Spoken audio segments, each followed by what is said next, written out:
Yesterday we graphed angles on the unit circle, and today we're going to do graphing angles on the unit circle that are greater than 360, for example, 480.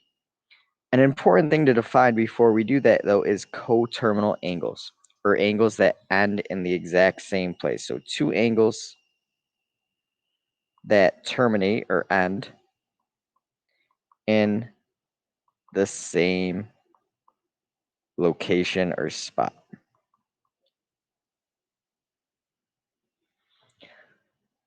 So let's look at how to figure out, how could I get another angle to end right here at 30 degrees?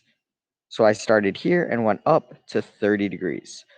Well, I could start here and go down and around, and that's going to be the negative direction. We're going to learn that next lesson. But I could go negative 330 degrees. Or if I'm at 30 degrees, let me erase this. If I'm at 30 degrees, I could just go around the circle all the way again and add 360. So 30 plus 360, another full circle, I end in the exact same spot. So 390 would be in the exact same spot as 30. So 30 and 390 are coterminal.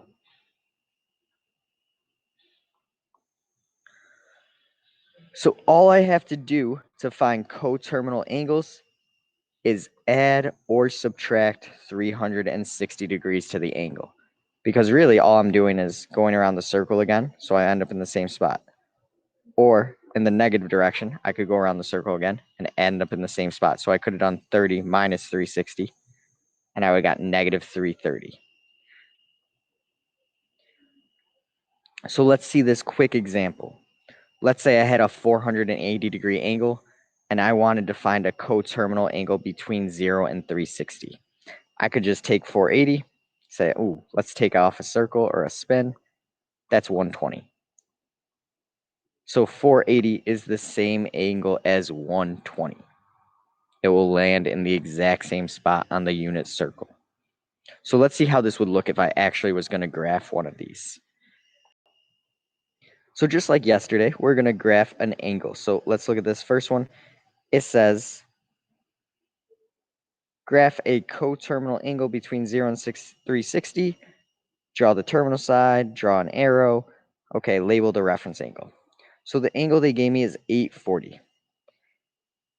And if I was thinking about my graph from yesterday, I know this angle would be 90 degrees, right? If I went all the way over to here, that would be 180. Here is 270. And all the way back around is 360. So really the highest number I could put on this graph is 360. So I got to find a way to get this 840 on there. And the way to do it is to find a coterminal angle, or an angle that ends in the same spot. So watch how I do that. Erase really quick. So I can only be between 0 and 360 when I graph this. So I'm going to take 840, and I'm going to subtract 360. 840 minus 360. Need the calculator on this one. Sorry. Pulling it up. Got the phone. Here we go. 840 minus 360. I get 480. That is still not between 0 and 360. So I'm going to subtract 360 one more time. Minus 360. And I get 120. So 840 would end up in the exact same spot as 120. And we know how to graph 120. That's going to be, if it was here, it'd be 90. So 40 more degrees, or 30 more degrees, my bad, right? So this is a 120 degree angle. But what's really happening for 840 is I'm going around the circle once, because I had a 360 in there, twice, because I had another 360 in there, and then I'm going 120. So for 840, I go around once, twice, and then 120. You don't have to draw that spiral, but I just wanted to show you how going just 120, is the same as 360. 720 plus 120 is 840. So that's really what's happening. Now let's draw that reference angle. So reference angle is always how far to the nearest x-axis. So I want to get to 180, and I'm at 120.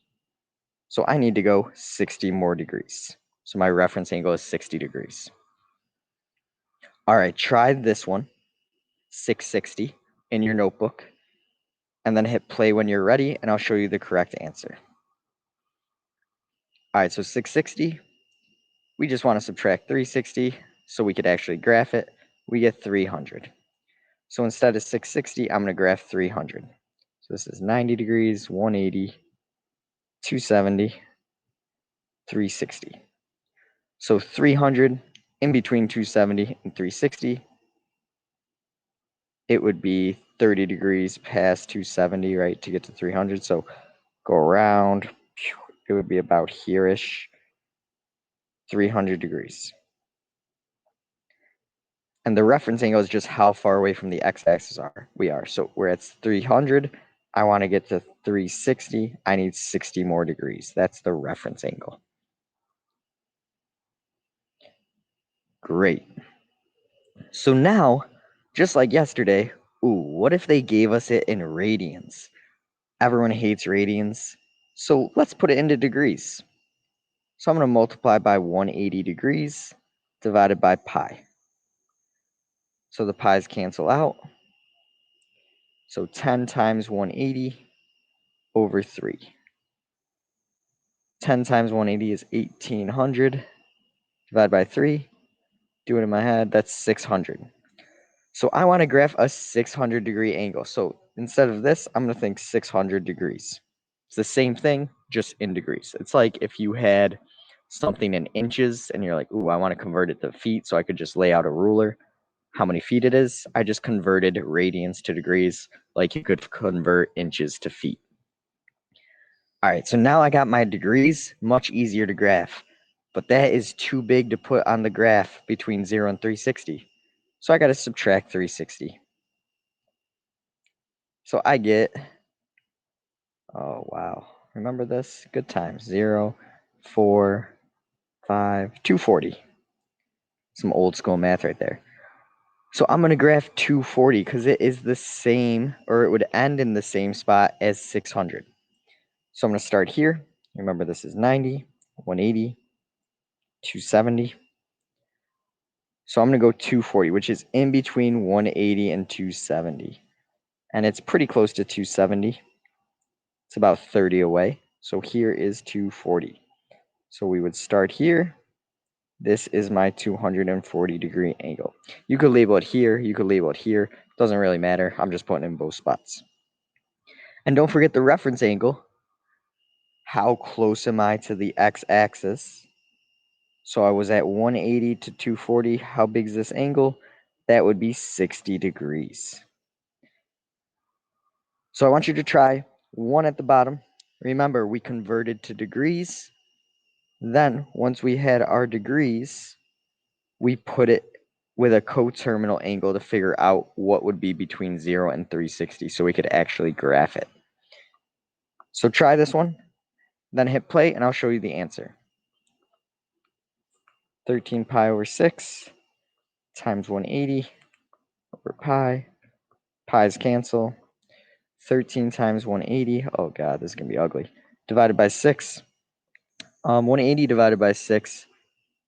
I'm going to do that part first because I know it's just 30. So 13 times 30. 390 degrees. And again, if I think about graphing that, that's too big. 90, 270. We only really go up to 360 on this graph. So I'm going to take off of 360. One spin. I get 30 degrees. So 30 degrees lands in the exact same spot as 390. So I'm going to graph 30. So that's really easy. It's just a little angle. That's about 30 degrees. So what's really happening to do 390, it's 360 plus 30, right? So lands in the exact same spot. 360 plus 30 is 390. So those land in the same spot. And this one's nice too because the reference angle, how far away from the x-axis are we? Oh, it's just 30 degrees. It's the same. So quadrant 1's the easiest. It's the same.